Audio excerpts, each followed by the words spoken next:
दोनों हाथ गोद में रखें। सूर्य का ध्यान करें। सूर्य साधना वर्ष हम लोग मना रहे हैं इस वर्ष। सविता देवता के मध्य स्थित परम पूज्य गुरुदेव परमवंदनीय माता जी को साक्षी मानकर उनका ध्यान करते हुए प्रार्थना करें कि हमारी बुद्धि सन्मार्ग की ओर चले। इस सूर्य साधना वर्ष में हमें विशेष शक्ति मिले। गायत्री मंत्र का अर्थ है हम उस प्राण स्वरूप, सुख स्वरूप, दुखनाशक, श्रेष्ठ तेजस्वी पापनाशक परमात्मा के दिव्य तेज को अंतरात्मा में धारण करते हैं। वह देव स्वरूप परमात्मा हमारी बुद्धि को सन्मार्ग की ओर प्रेरित करे। आज का सबसे बड़ा अकाल सद्बुद्धि का अकाल। सद्बुद्धि अगर मिल जाए तो आदमी कभी नेगेटिव न हो, कभी गलत दिशा में न सोचे। सद्बुद्धि की प्रार्थना गायत्री मंत्र की प्रार्थना। आइए हम सब एक साथ गायत्री मंत्र परम पूज्य गुरुदेव का ध्यान करते हुए करें। ओम भूर्भुवः स्वाहा तत्सवितुर्वरेण्यं भर्गो देवस्य धीमहि धियो यो नः प्रचोदयात्। ओम गुरुर्ब्रह्मा गुरुर्विष्णु गुरुरेव महेश्वरः गुरुः साक्षात् परब्रह्म तस्मै श्री गुरुवे नमः। अखण्डमण्डलाकारं व्याप्तं येन चराचरं तत्पदं दर्शितं येन तस्मै श्री गुरुवे नमः। मातृवत् लालयित्री च पितृवत् मार्गदर्शिका नमोस्तु गुरुसत्तायै श्रद्धा प्रज्ञायुता च श्रद्धा प्रज्ञायुता च। परम पूज्य गुरुदेव और परम वंदनीय माता जी की सूक्ष्म उपस्थिति में यहाँ बैठे सभी हमारे भारत के कोने कोने से आए हुए, हमारे शांति कुंज के, विश्वविद्यालय के, ब्रह्मवर्चस्व के सभी कार्यकर्ता भाइयों बहनों, देश विदेश से आए हुए सभी कार्यकर्ता भाइयों बहनों, अभी मैं विषय से हट के बोल रहा हूँ। ये अभी जो परिचय दिया गया ये एक शिष्य का परिचय दिया गया और आज गुरु पूर्णिमा है। गुरु पूर्णिमा के दिन शिष्य को याद नहीं किया जाना चाहिए।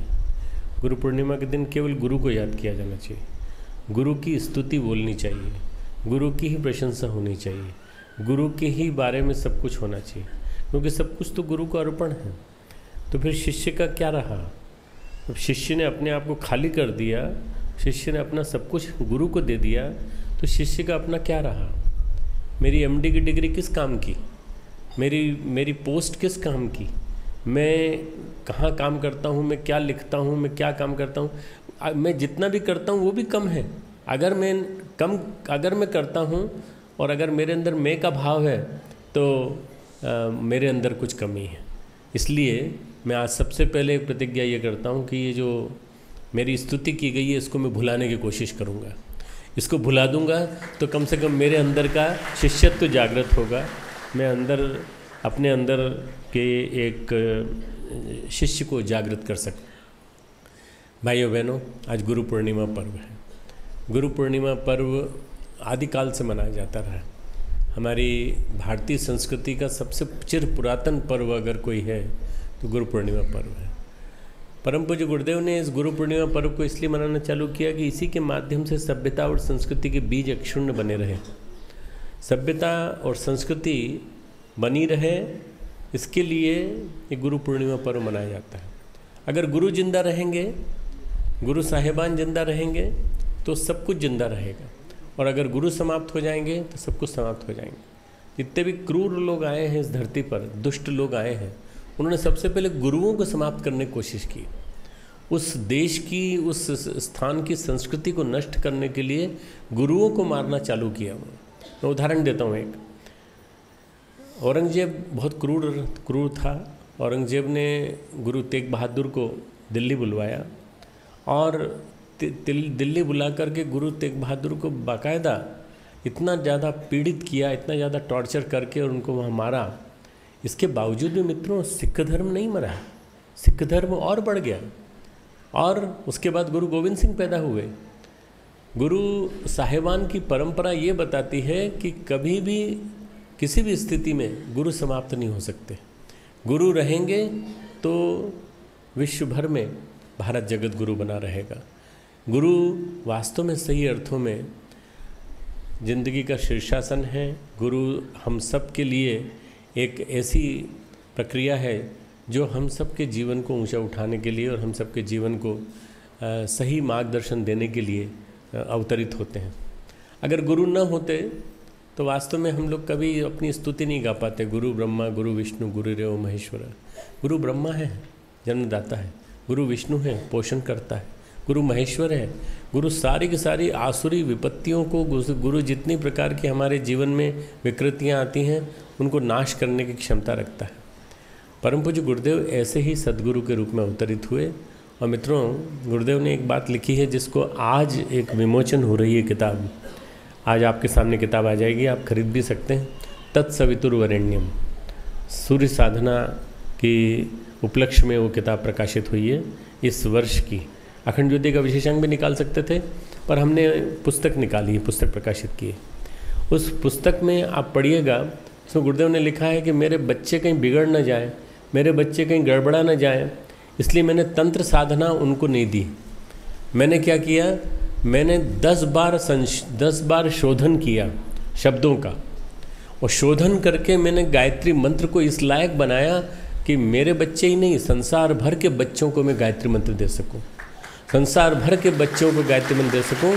और जो समझ पाएगा, जो इस बात को समझ लेगा कि वास्तव में गायत्री मंत्र में प्राण है और गायत्री मंत्र गुरु के साथ किया जाना चाहिए, तो वो मेरे साथ जुड़ जाएगा और उसके बाद उसमें चमत्कार हो जाएगा। मित्रों, गायत्री मंत्र चमत्कारी मंत्र है, इसमें कोई शक नहीं। गायत्री मंत्र में एक अनगढ़ को ब्राह्मण बनाने का रसायन है, केमिकल है। पर गायत्री मंत्र तब फलित होता है जब गायत्री मंत्र को सही अर्थों में जीवन में उतारा जाए। सही अर्थों में जीवन में उतारा। मंत्र जाप तो बहुत करते हैं, ओम भूर्भुवस्सुवः तत्सवितुर्वरेण्यं भर्गो देवस्य धीमहि धियो न प्रचोदयात्, ओम भूर्भुवस्सुवः तत्सवितुर्वरेण्यं भर्गो देवस्य धीमहि धियो न प्रचोदयात्। खाना बना के नहीं, इस बीच गायत्री मंत्र के बीच में खाना बना के नहीं। फ़ोन आ गया, ज़रा फ़ोन उठा के लाना इधर।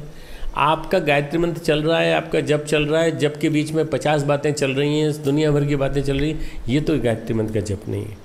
गायत्री मंत्र का जप वो है जब आदमी इतना डूब जाए कि उस समय चारों तरफ हलचल भी हो जाए, भूचाल भी आ जाए, घर में कुछ भी हो जाए, आपके ऊपर कोई असर न पड़े। भले ही एक माला जप, भले ही एक माला जप, पर मन लगा कर डूब कर, पूरी तरह से डूब कर। आप ढेर सारी माला करते हो पर ढेर सारी माला का फल नहीं मिलता, क्योंकि क्या है, गुरु की बात को आपने जीवन में नहीं उतारा। परम पूज्य गुरुदेव ने उस गायत्री मंत्र को जन जन के बीच में उतार दिया, जन जन के बीच में उतार दिया और कहा कि आप लोग सब कर सकते हैं। परम पूज्य गुरुदेव का जीवन मित्रों, अगर आप देखें तो यज्ञमय जीवन।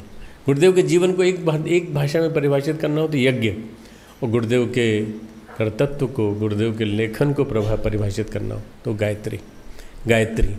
गुरुदेव का जीवन यज्ञ, गुरुदेव का लेखन, गुरुदेव का कर्तत्व, गुरुदेव का सब कुछ, जो भी कुछ उन्होंने प्रस्तुत किया है वो गायत्री और यज्ञ में जिनका जीवन रहा हो, उन्होंने क्या किया, बच्चे को संस्कार कराना सिखा दिया। बच्चे को, छोटा सा बच्चा आपका संस्कार करा सकता है। आप हमारे यहाँ चले जाइए, विद्यापीठ में चले जाइए, आप जगह जगह चले जाइए। हमारे बहुत सारे क्षेत्रों में कार्यकर्ता हैं, किसी का नाम अभी इस समय नहीं ले पाऊँगा, परंतु ढेर सारे कार्यकर्ता, ढेर सारे कार्यकर्ताओं के बच्चे संस्कार कराने में सक्षम हैं। क्यों? क्योंकि गुरुदेव ने उसको सुगम बना दिया, गुरुदेव ने उसको सरल बना दिया, और गुरुदेव ने न केवल वेदों को, पुराणों को, उपनिषदों को, सबको सुगम बना करके इस सीमा तक पहुंचा दिया। नहीं तो पुराण वास्तव में चिर पुरातन पंथी हो जाते और गड़बड़ा जाते, हम लोग गड़बड़ा जाते। वेद और उपनिषदों को सरल रूप में प्रस्तुत करके गुरुदेव ने इतना सरल बना दिया कि हर कोई उसको जीवन में उतार सकता है। और यही नहीं बल्कि संस्कारों की परंपरा को पुनर्जीवित करके गुरुदेव ने जन जन के बीच में इसको पहुंचा दिया। मित्रों, ये जो संस्कारों की परंपरा है, इसके माध्यम से अगर आप देखें तो आज जिस किसी को भी देखें, हर कोई यज्ञ करा सकता है, हर कोई बड़े बड़े काम करा सकता है, शादी करा सकता है, अंत्येष्टि करा सकता है, अंत्येष्टि करा सकता है। विदेश में हमारी इतनी बहनें जो अंत्येष्टि कराती हैं, हमारे भारत में इतने सारे कार्यकर्ता हैं जो कार्यक्रम कराते हैं। लखनऊ के कार्यकर्ता को मैं याद करता हूँ मित्रों, लखनऊ के वो कार्यकर्ता, उनको बुलाया गया एक IAS ऑफिसर के द्वारा, और IAS ऑफिसर ने कहा कि भाई साहब आपके बारे में सुना है कि आप यज्ञ कराते हैं और बहुत बहुत अच्छा यज्ञ कराते हैं, आपकी बहुत तारीफ़ सुनी मैंने, आप हमारे यहाँ यज्ञ करा दीजिए। ब्राह्मण थे IAS ऑफिसर, सारे के सारे जिनको इनवाइट किया गया वो भी सब IAS ऑफिसर आए। पिताजी की स्मृति में यज्ञ हो रहा था, 1 वर्ष पहले उनका स्वर्गवास हुआ था, उनकी स्मृति में यज्ञ हो रहा था। यज्ञ हुआ, बहुत सुंदर हुआ, और यज्ञ होने के तुरंत बाद सब लोगों ने खूब क्वेश्चन पूछे। तो हमारे जो यज्ञाचार्य थे शांति कुंज के, पीले का पीत वस्त्रधारी, बहुत सुंदर ढंग से उन्होंने सबका समाधान किया। उसके बाद उन्होंने पूछा कि भाई साहब आप अब आज की जनरल जो बातचीत है, स्वामी जी महाराज आप कौन सी जाति के हैं? तो बोले हमारी जाति, हम ब्राह्मण। तो ब्राह्मण कैसे हुए? कौन से ब्राह्मण? कान्यकुब्ज ब्राह्मण कि कौन से ब्राह्मण कि सरयूपारी ब्राह्मण? बोले भाई साहब हम तो गुरुदेव के ब्राह्मण हैं, गुरुदेव ने जो ब्राह्मण बनाया वो ब्राह्मण है। तो उन्होंने कहा ये कौन से ब्राह्मण है भाई? गुरुदेव कौन से ब्राह्मण थे? बोले हमें तो नहीं मालूम कौन से ब्राह्मण थे, पर हम गुरुदेव वाले ब्राह्मण हैं। अब उन्होंने पूछा कि भाई साहब वास्तव में बताइए आपकी जाति क्या है? बोले आप क्यों पूछना चाहते हैं अनावश्यक प्रश्न? बोले अनावश्यक नहीं है, हम सब लोग यहाँ ब्राह्मण बैठे हैं इसलिए आपसे पूछ रहे हैं, जाति से ब्राह्मण हम सब लोग बैठे हैं इसलिए पूछे। तो उन्होंने कहा अगर आप वास्तव में सही अर्थों में सुनना चाहते हैं तो मैं जाटव हूँ, जाटव, मैं चमार हूँ, चमार, पर मेरे को गुरुदेव ने ब्राह्मण बना दिया। मित्रों, एक गुरु ही इतनी बड़ी क्रांति कर सकता है, एक सदगुरु ही आके क्रांति कर सकता है। मैं कल जी से एक बात कह रहा था कि एक पत्रिका आती है, उस पत्रिका में 7-8 गुरुओं के चित्र थे, बड़े बड़े प्रसिद्ध गुरुओं के चित्र थे। मैंने ऐसे ही कहा, मैंने कहा कि देखो इसमें गुरुदेव का चित्र नहीं है, कितना अच्छा है ना? अरे जी बोली क्यों अच्छा क्यों है? मैंने कहा इन कार्टूनों के साथ गुरुदेव का चित्र नहीं, कितना अच्छा है। अगर इनके साथ गुरुदेव का चित्र होता तो अपने को शर्मिंदगी महसूस होती। मित्रों, मैं कल आ रहा था, यूनिवर्सिटी गया था एक उद्घाटन करने के लिए, वहाँ से लौट रहा था तो मैंने देखा 20-25-30 लोग आ रहे थे गायत्री परिवार के, फटी धोती, फटा कुर्ता, परंतु गले में नया दुपट्टा पहने हुए, और आपस में प्रेम से बातें करते हुए, और कहीं किसी तरह की कोई नहीं। मैंने कहा ये अगर गुरुदेव ना आते तो मध्यम वर्ग को कौन जोड़ता? गुरुदेव ना आते तो ये फटी धोती वालों को कौन जोड़ता? गुरुदेव ना आते तो ये जो वर्ग है, जिस वर्ग को कोई नहीं जोड़ता, क्यों? दक्षिणा नहीं आती, पैसा नहीं आता। पैसा जहाँ से आता है वहाँ 15-20 हज़ार लोगों को इकट्ठा करके और उनको दुनिया भर की सिद्धियों का वो देके, टोना टोटका देके, 10 लोगों को अगर आपने आशीर्वाद दिया तो 5 लोगों को तो फलित होगा, ऊपर से फलित हो जाता है। तो इसलिए 5 को फलित हुआ तो 5 10 को बताते हैं, फिर 10 और आ जाते हैं। ऐसे ढेर सारे गुरु समाज में हैं। मित्रों, गुरुओं की बाढ़ लगी हुई है इस समय। जगत गुरु अखंड, न जाने कितने ढेर सारे। पर मित्रों, यदि सही अर्थों में सदगुरु अगर किसी को माना जाए तो मैं गिने चुने लोगों को गिनूंगा। उसमें मैं स्वामी रामकृष्ण परमहंस, स्वामी विवेकानंद और श्री अरविंद और हमारे महर्षि श्री दयानंद सरस्वती जी और परम पूज्य गुरुदेव को गिनूंगा। इसके अलावा मेरे पास कोई नाम नहीं। ये इसलिए कि इन्होंने जीवन में क्रांति ला करके दिखाई। जो जीवन में क्रांति ला करके दिखा दे, जो जीवन में बदलाव ला के दिखा दे और व्यक्ति को बदल दे, पूरी तरह से बदल दे। हमारे मिशन में जितने भी लोग हैं मित्रों, ये बदले हैं, इनमें बदलाव आया है। मैं एक बैंक ऑफिसर को जानता हूँ जो अभी भी वो बहुत ऊंचे पद पर हैं, पर जब आते हैं वो, तो आने के बाद सबसे पहला काम ये क्या करते हैं कि थोड़ा सा प्रज्ञा पेय पिया, प्रज्ञा पेय पीने के बाद फ्रेश हुए, और फ्रेश होने के बाद झोला टांगा, और झोला टांग कर कम से कम 5 घरों में होकर के आते हैं मित्रों। बहुत बड़े ऑफिसर हैं, परंतु आज तक उनका नियम नहीं टूटा मित्रों, चाहे वो 5 दिन पूरे, 6 दिन पूरे ऑफिस के हों, और चाहे 7वां दिन संडे का हो। हर दिन वो कहीं ना कहीं किसी न किसी नए घर में जाते हैं और साहित्य बांटते हैं। तो ऐसे लोगों ने मिशन को जिंदा रखा है, ऐसे लोगों ने मिशन को जिंदा रखा है। ये हमें हमेशा याद रखना पड़ेगा कि गुरुदेव ने घूंटी पिलाई है, घूंटी, और वो घूंटी पिलाई है ये कि अगर तुमने मेरा काम किया तो मैं तुम्हारा काम करूँगा, तुम मेरा काम करो मैं तुम्हारा काम करूँगा। मित्रों, हमको ढेर सारे अनुदान मिले हैं। आप में से बहुत सारे लोग ऐसे हो सकते हैं जो बिना किए भी गुरुदेव के अनुदान मिल गए हों। गुरुदेव ने कहा, बेटा मैं सबको चॉकलेट बांटता रहता हूँ, मैं किसी न किसी को गुब्बारे देता रहता हूँ, वो देता रहता हूँ, पर इसके बाद आगे क्या किया आपने? कहीं वहीं तो नहीं रुक गए, कहीं वहीं तो स्टॉपेज नहीं हो गया।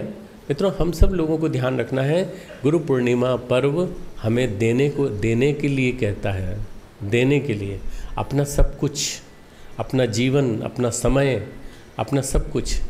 गुरुदेव ने एक सबसे बड़ी चीज़ जो जिंदा की मित्रों, वो जिंदा की है वानप्रस्थ आश्रम।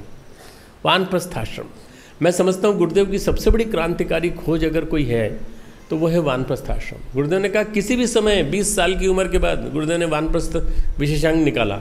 मैंने उसको धारावाहिक फिर से अखंड ज्योति में दिया 2-3 साल पहले, और मैंने ये उम्मीद करी कि लोग बाग वानप्रस्थ में आएंगे, परंतु शायद अभी समय मैच्योर नहीं हुआ है। पर एक हमारा बहुत समर्पित कार्यकर्ता दक्षिण भारत का, हैदराबाद के अश्विनी सुब्बा राव, उनको ये बात लग गई। बोले डॉक्टर साहब बार बार वानप्रस्थ का कहते हैं, बार बार वानप्रस्थ का कहते हैं। उन्होंने सबसे पहले खुद वानप्रस्थ लिया और उसके बाद आज तक वो कम से कम 2000 वानप्रस्थ बना चुके हैं मित्रों। और ये सारे वानप्रस्थ कहाँ के हैं? 2000 संख्या बहुत बड़ी नहीं होती, पर आंध्र प्रदेश में 2000 वानप्रस्थ खड़े कर देना, दक्षिण भारत में और भी जा के खड़े कर देना, और बार बार ये कहना कि मैं हूँ वानप्रस्थ और मुझे डॉक्टर साहब ने कहा तो मैं वानप्रस्थ बन गया। आप अपना समय दीजिए, आप अपना समय दीजिए।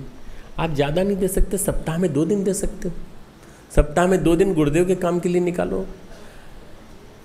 रामकृष्ण परमहंस ने कहा है, बने मने कोने, सुनने की समझने की कोशिश करना। बने, वन में जाओ, आरण्यक में जाओ, शांति कुंज जाओ, मन में बैठो, मन में अपने बैठ करके मन में थोड़ी देर शांत बैठो, स्वाध्याय करो, मनन करो, चिंतन करो। कोने, अरे घर के कोने में तो बैठ सकते हो, घर के कोने में तो बैठ के चिंतन कर सकते हो। बने मने कोने, ये रामकृष्ण परमहंस का ये वाक्य हमें बार बार याद दिलाता है कि क्या हम अपने जीवन को बदल सकते हैं, क्या हम अपने जीवन में परिवर्तन ला सकते हैं, क्या हम गुरुदेव को जिनके अनुदान इतने ज़्यादा हमें मिले उन्हें कुछ बदले में दे सकते हैं। मित्रों, परम पूज्य गुरुदेव ने गंगोत्री चालू कर दी है। 31 मई को जिस दिन गायत्री जयंती थी, हमने उस दिन गंगोत्री की बात की। ज्ञान गंगोत्री परम पूज्य गुरुदेव ने ज्ञान गंगोत्री का शुभारंभ किया। अब गंगा सागर तक पहुँचाने का काम आपको करना है, आपको भगीरथ बनना है, आपको गंगा सागर तक पहुंचाना है। नहीं वो गुरुदेव पहुंचाएंगे, नहीं गुरुदेव नहीं पहुंचाएंगे। गुरुदेव ने आपको कह दिया ना, बस आप करो इस काम को। आपको गंगा सागर तक पहुंचाना है, मतलब भारत और विश्व के कोने कोने में पहुंचाना है, भारत और विश्व के कोने कोने पहुंचाना है। हम लोगों ने पिछले साल इतना बड़ा पराक्रम किया, पुरुषार्थ किया, एक थोड़ा सा झटका लगा, उसमें हम घबरा गए, परेशान हो गए। अरे गुरुदेव है ना, नेगेटिविटी आने की ज़रूरत क्या है, किसी तरह की परेशानी आने की ज़रूरत क्या है? आप जो कुछ भी है, आप लोगों की निंदा मत सुनिए। लोगों ने निंदा की, साहब उन्होंने बुराई की, उन्होंने ये किया। आप तो ये सोचिए कि गुरुदेव आपके दंडाधिकारी हैं। आपके जज कौन है? गुरुदेव। आपके यमराज कौन है? गुरुदेव। आपके गुरु कौन है? गुरुदेव। तो जब वो हैं तो वो दंड का निर्धारण करेंगे ना कि भाई गलती किसकी थी और किसको क्या करना चाहिए। अगर हमारी गलती थी हमको दंड मिलना चाहिए, और अगर किसी और की गलती उनको दंड मिलना चाहिए। पर सबसे बड़ी चीज़ ये कि आपस में हम जब नेगेटिविटी फैलाते हैं, नकारात्मकता फैलाते हैं, निषेधात्मकता फैलाते हैं और अपना उत्साह खत्म कर देते हैं। अरे क्या बचा अब मिशन में? देखो तो सही, इतना बड़ा कार्यक्रम कर रहे थे और वहाँ झटका लग गया, अब क्या बचा मिशन में? ऐसा बोलने वाला आदमी मित्रों बहुत गया बीता है, गुरुदेव को बहुत अप्रिय है, और गुरुदेव के लिए वो बिल्कुल गुरुदेव उसको पसंद नहीं करेंगे, और गुरुदेव उसके जीवन में कभी सौभाग्य नहीं लाएंगे। जो पॉजिटिव है, जो सोचता है कि नहीं, नए जोश के साथ इस गुरु पूर्णिमा से नए जोश के साथ पूरे देश में अलग जगाने के लिए हम लोग सब लग पड़ेंगे, और चाहे इसके लिए कुछ भी देना पड़े, कुछ भी कुर्बानी करनी पड़े, हम सब करेंगे। तो मित्रों, वो आदमी गुरुदेव के अनुदान पाने का अधिकारी है। आज की इस गुरु पूर्णिमा के दिन गुरु पूर्णिमा का जोश आपके जीवन में बना रहना चाहिए। क्यों? क्योंकि आप उनके कृतज्ञ हैं। आप उनके प्रति कृतज्ञता मत दिखाइए, उनके प्रति कृतज्ञ हैं। उनकी वजह से आप हैं, नहीं तो आप वो नहीं होते तो आप उनकी वजह से आप नहीं होते। तो मित्रों आपको काम क्या करना है, जैसे भगीरथ का उदाहरण दे रहा था, भगीरथ का उदाहरण पूरा कर देता हूँ। भगीरथ अंतिम थे उस परंपरा में। भगीरथ से पहले कम से कम 10 राजा कंटिन्यूस तप करते रहे और खपते रहे और मरते रहे। उसके बाद दूसरा राजा आया, दूसरे ने भी तप किया। क्यों? अरे हमारे पूर्वज अभिशप्त हैं भाई, उनका काम करना है। दूसरे ने भी किया, फिर तीसरे ने भी किया, फिर चौथे ने भी किया। अंत में भगीरथ आए, श्रेय भगीरथ को मिला और भगीरथ के नाम पर भगीरथी कहलाई और गंगा वहाँ तक पहुँची। मित्रों वो गंगा प्रतीक्षा कर रही है, गंगा गंगोत्री में बैठी प्रतीक्षा कर रही है कि गुरुदेव के ज्ञान को, गुरुदेव के विचार को, गुरुदेव के कर्तव्य को, गुरुदेव के चिंतन को कौन पहुंचाएगा घर घर तक, कौन पहुंचाएगा जन जन तक। अलग अलग कैप्सूल बना के कौन पहुंचाएगा घर घर तक। मित्रों आपको और हम सबको पहुंचाना है। गुरुदेव का साहित्य बनाया रखा है। इतना विपुल परिमाण में साहित्य किसी गुरु ने नहीं लिखा जितना बड़ा हमारे गुरु लिख गए। मित्रों ये सबसे बड़ी आपके पास देन है। इतने विपुल परिमाण में साहित्य, इतने विपुल परिमाण में शक्तिपीठों में कुछ गड़बड़ी हम ठीक कर देंगे, चिंता मत करिए आप। शक्तिपीठों में गड़बड़ी है, आने वाले 4-5 साल के अंदर परम पूज्य गुरुदेव ऐसा ऑपरेशन करेंगे, ऐसा डंडा चलाएंगे, सब ठीक हो जाएंगे, सब ठीक हो जाएंगे, कोई चिंता की बात नहीं। पर आपको अपने आप को ठीक बनाए रखना है। शक्तिपीठ, अखंड ज्योति संस्थान, गायत्री तपोभूमि, युक्तीर्थ आमलखेड़ा, शांति कुंज हरिद्वार, ब्रह्मचर्य शोध संस्थान, देव संस्कृति विश्वविद्यालय, ये सारा के सारा समुच्चय जितना भी है मित्रों, इतना बड़ा, प्लस इसके साथ साथ इतना बड़ा साहित्य ये किसी के पास नहीं है दुनिया में। कोई भी परंपरा में चले जाइए, किसी भी गुरु के पास चले जाइए, किसी भी शिष्य के पास, भाई साहब आपके पास ये है क्या? बोले हाँ है तो सही, पर इतना सा है, इसका 1% होगा, इसका 2% होगा। आपके गुरु के पास इतना सब कुछ है और आप इसके बावजूद भी अपने आप को अंदर से ये समझते हैं, महसूस करते हैं। दूसरी बात ये, हम जन जन के हैं, हम जन जन के हैं, हम हर गरीब जन के हैं, हम हर मध्यम वर्ग के हैं, हम हर निम्न मध्यम वर्ग के हैं, और हम गांव-गांव जाएंगे और गांव-गांव जा करके हम लोगों के जीवन को बदलेंगे। ये हमारे मन में संकल्प आना चाहिए। जब ये संकल्प आने लगेगा मित्रों तो आप देखिए परिवर्तन दिखाई पड़ने लगेगा। कुछ कार्यक्रम देता हूँ आज गुरु पूर्णिमा के दिन मुझे थोड़ा सा बीच में तकलीफ़ हो गई थी, पीठ की तकलीफ हो गई थी। लोगों ने कहा और डॉक्टर साहब बीमार हो गए, डॉक्टर साहब बीमार हो गए, डॉक्टर साहब बीमार। अरे मरे तो नहीं कम से कम, डॉक्टर साहब बीमार हो गए, डॉक्टर साहब बीमार हो गए, बीमार हो गए। अरे पीठ की तकलीफ हो गई, दर्द हो गई, ऑपरेशन हुआ और डॉक्टर ने बड़े गर्व के साथ कहा कि डॉक्टर साहब आपको 99.5% दर्द में आराम अगले दिन सुबह से हो जाएगा, अगले दिन सुबह से। मैंने ऐसा डॉक्टर आज तक नहीं देखा जिसने मुझे ये गारंटी के साथ कहा हो कि अगले दिन सुबह से आपको पूरा आराम हो जाएगा। और मुझे वास्तव में अगले दिन सुबह से मेरा सारा दर्द, दोनों पैरों में दर्द सब गायब हो गया। मैंने चलना चालू किया, वॉकिंग करना चालू किया, सब ठीक ठाक हो गया। अब ये जो ताली बजा रहे हो इससे नज़र नहीं लगनी चाहिए, देखो दर्द खत्म हो गया। इसका मतलब मैं फिट हूँ, पूरी तरह से फिट हूँ मैं। परंतु फिट होने के साथ साथ मैं सावधान भी हूँ, सतर्क भी हूँ। एक चेतावनी गुरुदेव ने दी है कि भाई ज़्यादा लोड मत लो अपने ऊपर, काम करो, मिलके काम करो, सब लोग मिलके काम करो। क्या काम करना है मित्रों? हम लोगों ने इस बार जो कार्यक्रम रखे हैं वो सबसे बड़ा कार्यक्रम जो हम पूरे देश में फैलाना चाहते हैं वो है वानप्रस्थ परंपरा का पुनर्जीवन। पहला कार्यक्रम ये आपको दे रहा हूँ मैं कार्यक्रम। वानप्रस्थ परंपरा आप अपने आप से शुरुआत करिए, 20 साल की उम्र से शुरुआत करिए। हमारे यहाँ यूनिवर्सिटी में बच्चियाँ हैं, बच्चे हैं, वो 1-1 साल का, 2-2 साल का समयदान दे रहे हैं और यूनिवर्सिटी में दे रहे हैं, फील्ड में दे रहे हैं। क्या आप लोगों के मन में नहीं आता कि आप लोगों को भी देना चाहिए समयदान? समयदान दीजिए, शांति कुंज आइए, 1 महीने रहिए, 1 महीने रह करके देखिए तो सही कि यहाँ रहने का आनंद क्या होता है। इतनी हरियाली, इतना सुंदर शांत वातावरण ऐसा आपको कहीं नहीं मिलेगा। आप यहाँ आके देखिए, लोगों को गाइड कीजिए, लोगों के यहाँ के कामों में भागीदारी करिए। एक आप परिव्राजक परंपरा का पुनर्जागरण, परिव्राजक परंपरा का पुनर्जागरण, और आप वानप्रस्थ परंपरा का पुनर्जागरण करके आप स्वयं सोचिए कि आप खुद कर सकते हैं, नहीं कर सकते तो 5 को मोटिवेट करिए। भाई साहब आपका तो रिटायरमेंट का समय आ गया, अब क्या है, रिटायरमेंट होने वाला है, अब आप क्या करेंगे घर बैठ के? मेरे पास मेयर जी बैठे थे, एक सज्जन आए हैं, करीब उम्र होगी उनकी, शादी हो गई, शादी को हो गए तो 25-30 साल हो गए थे और दोनों अच्छे काफ़ी स्वस्थ थे, मतलब इतने दोनों पति पत्नी। और दोनों ने कहा कि जी डॉक्टर साहब बच्चे नहीं होते। अरे अब बच्चे की कल्पना कर रहा है, इतना बड़ा समाज, इतने बड़े समाज को तू बच्चा नहीं मान सकता, अब बच्चे की कल्पना कर रहा है। ये 25-30 साल से एक ही आशा में जीत रहा है कि जी रहा है कि बच्चा होगा। तो इसके लिए कितने गुरु के पास गए होंगे? कम से कम 30-35 गुरु के पास, हो सकता है 100 गुरुओं के पास गए हों, हर एक के पास से आशीर्वाद मांगा, हर एक के पास आशीर्वाद। हम लोगों ने उसको निराश कर दिया। हमने कहा नहीं, बच्चे नहीं होंगे, किसी को गोद ले लो या फिर समाज को पूरा गोद ले लो और तुम वानप्रस्थ परंपरा में दाखिल हो जाओ। वानप्रस्थ परंपरा में दाखिल, दोनों मिलकर काम करो मिशन का। मित्रों, ये अगर आप लोग परंपरा फैलाने लगे तो बहुत बड़ी आनंद आ जाएगा। दूसरा काम ये कि हमारे पास सब कुछ है, ज्ञान दान है, हमारे पास क्या है, हम संस्कारों का दान करते हैं, संस्कार कराते हैं, संस्कार के साथ साथ सब कुछ कराते हैं, पाठ कराते हैं। तीसरा, हर एक व्यक्ति को जीवन में सुबह से लेकर शाम तक थोड़ा सा श्रमदान जरूर करना चाहिए। श्रमदान का मतलब क्या होता है? दान दिया, श्रम किया तो उसको भूल गए कि हमने श्रम किया।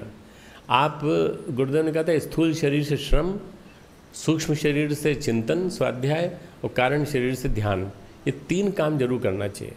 हम लोग सूक्ष्म शरीर श्रम करते नहीं हैं, शरीर फूल जाता है और घुटने दर्द करने लगते हैं और उसके बाद कहते हैं हमसे काम नहीं होता है। आप थोड़ा श्रम करना चालू करिए। क्या श्रमदान करें? मिशन के काम के लिए लगिए और उसके लिए जड़ी बूटियाँ लगाइए, वृक्षारोपण कीजिए, वृक्षों की हरितिमा से पूरे धरती को ढक दीजिए। मित्रों, हम लोगों ने एक हरितिमा विस्तार का आंदोलन शुरू किया है।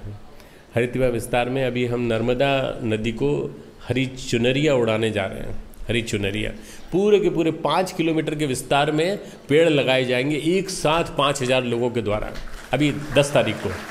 और ये सारे के सारे पेड़ लगाने के बाद इन पेड़ों को जिंदा रखा जाएगा। हमारे सनावद जो इसके पास है, ओंकारेश्वर के पास में है, वहाँ पर ये हरी चुनरिया उड़ाई जा रही है। कम से कम कुछ नहीं तो 50 पहाड़ियों को हरा भरा किया जा चुका है, उनके ऊपर पेड़ लगाए जा चुके हैं। पेड़, पहाड़ पे पानी गिरता है तो नीचे तो लुढ़कता है, तो वो पेड़ों को मिलता चला जाता है। तो ये जो पहाड़ियों को, छोटी छोटी पहाड़ियों को लोगों ने निर्वनीकरण कर दिया था, वहाँ पर हम लोगों ने वन लगाने का सोचा। तो आज तक कम से कम 1-1.5 साल के अंदर 50 पहाड़ियों को कर चुके हैं और अब अगले दिनों मित्रों 150 पहाड़ियों को और करने का संकल्प है पूरे देश में, जगह जगह।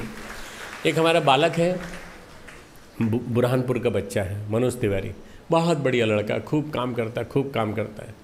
जब उसने अपने बुरहानपुर के पास एक बहुत बड़ी पहाड़ी थी, उसके ऊपर पेड़ लगाए, पेड़ लगाने के बाद जिंदा बने रहने के बाद जब वो हरियाली हरी हो गई, तब मंत्रियों को वो हुआ, होश आया, मध्य प्रदेश शासन के मंत्रियों को। तो मंत्रियों ने कहा कि इसको भुनाना चाहिए।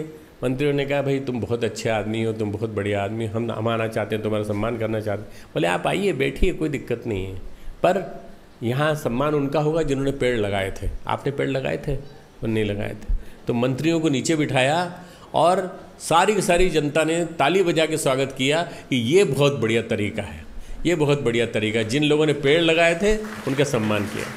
वो लड़का अपने आप में वो उसकी पत्नी दोनों अपने आप में एक ऐसे नमूने हैं जिन्होंने कि वास्तव में परम पूज्य गुरुदेव के चिंतन को, कर्तृत्व को स्थापित किया। तो ये हरी चुनरिया उड़ानी है पूरी धरती को। हमने 1 करोड़ वृक्ष लगाने का संकल्प लिया था मित्रों, हम 40 लाख और 45 लाख के बीच में लगा चुके हैं। अब बचे हुए वृक्ष हमको 1 साल के अंदर लगाने हैं, 1-1.5 साल के अंदर लगाने। तो ये आज सुबह जो पानी गिरा था ना, इसीलिए गिरा था, याद दिलाने के लिए आपको। देखो भाई हम आ गए हैं, पानी ये कह रहा है कि हम आ गए हैं भाई, श्रावण आ गया है। अब श्रावण आया तो श्रावण आने के बाद क्या होगा? पौधे लगाइए, वृक्ष लगाइए और वृक्ष लगाने के बाद उनका पालन पोषण कीजिए। जड़ी बूटियाँ लगाइए, फलदार वृक्ष लगाइए, त्रिवेणी लगाइए। आप देखिए तो सही, हमारा साहित्य पढ़िए और हमारे युवा प्रकोष्ठ में जाके देखिए, आपको सारा परिपत्र सब कुछ मिल जाएगा। तो मित्रों एक ही काम करिए, श्रमदान करें तो इस निमित्त करिए। और एक जो महत्वपूर्ण सबसे अंतिम काम है वो है आपके लिए आज का जो महत्वपूर्ण कार्यक्रम है वो है विद्या चक्र प्रवर्तन। परम पूज्य गुरुदेव के साहित्य को अलग अलग रूपों में आपको छूट है पूरी। आज तक ऐसा गुरु नहीं आया जिस गुरु ने अपने करोड़ों रुपए के मूल्य के साहित्य को ये कह दिया हो जो चाहे छपा ले, मुझे कोई दिक्कत नहीं है। अगर गुरुदेव चाहते तो ये कह सकते थे कि इसकी रॉयल्टी मुझे मिलेगी, अगर गुरुदेव चाहते तो ये कहते इसकी रॉयल्टी मैं और मेरे परिवार को मिलेगी, मेरे बेटे को मिलेगी। और कितनी आती मित्रों, मैं आपको गारंटी से कह सकता हूँ 10 करोड़ से 20 करोड़ रुपए प्रति वर्ष आती, अगर गुरुदेव उसको देते तो। परंतु पूरी रॉयल्टी उन्होंने बांट दी। उन्होंने कहा नहीं, सारा साहित्य आप जैसा चाहे वैसा बांट दीजिए, जैसा चाहे। मेरे पास कम से कम ढेरों एसएमएस आते हैं, ढेरों एसएमएस में गुरुदेव के वाक्य लिखे होते हैं। गुरुदेव के वाक्य हर कोई भेज सकता है, हर कोई भेज सकता है, हर कोई कर सकता है। आप भी कर सकते हैं, आप भी साहित्य को प्रकाशित कर करके जन जन के बीच में फैला सकते हैं। हम लोगों ने मित्रों अनुवाद प्रकोष्ठ चालू किया, कम से कम 10-15 भाषाओं में अनुवाद कर रहे हैं।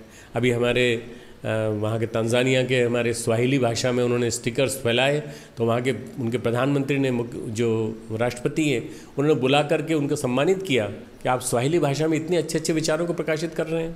मित्रों, गुरुदेव के विचार आने वाले 10 वर्षों में पूरे विश्व में फैल के रहेंगे। इसके लिए आपको विद्या चक्र परिवर्तन करना है, आपको करना है।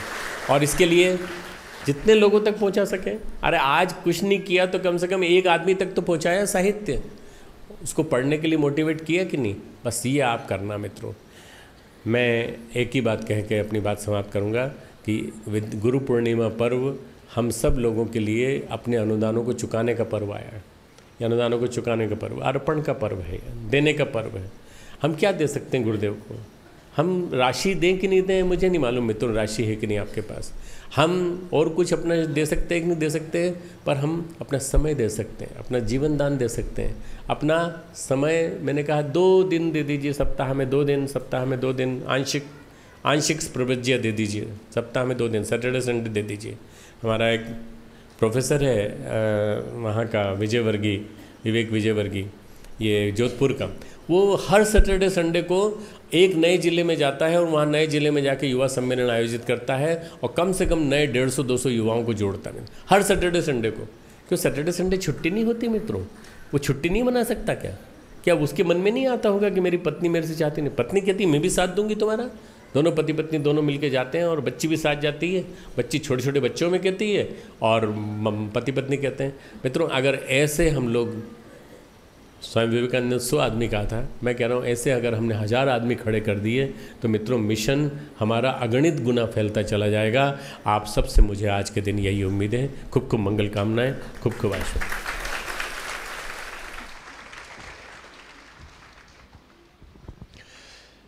बहनों और भाइयों, श्रद्धेय डॉक्टर साहब ने अभी बताया परम पूज्य गुरुदेव के साहित्य का, उनके विचारों का प्रचार प्रसार बहुत आवश्यक है।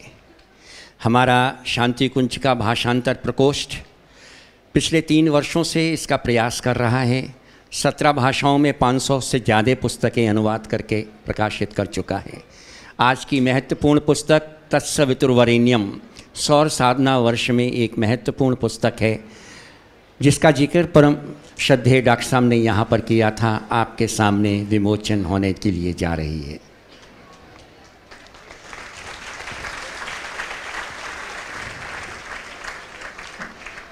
आज 7 भाषाओं में 40 पुस्तकों का विमोचन है।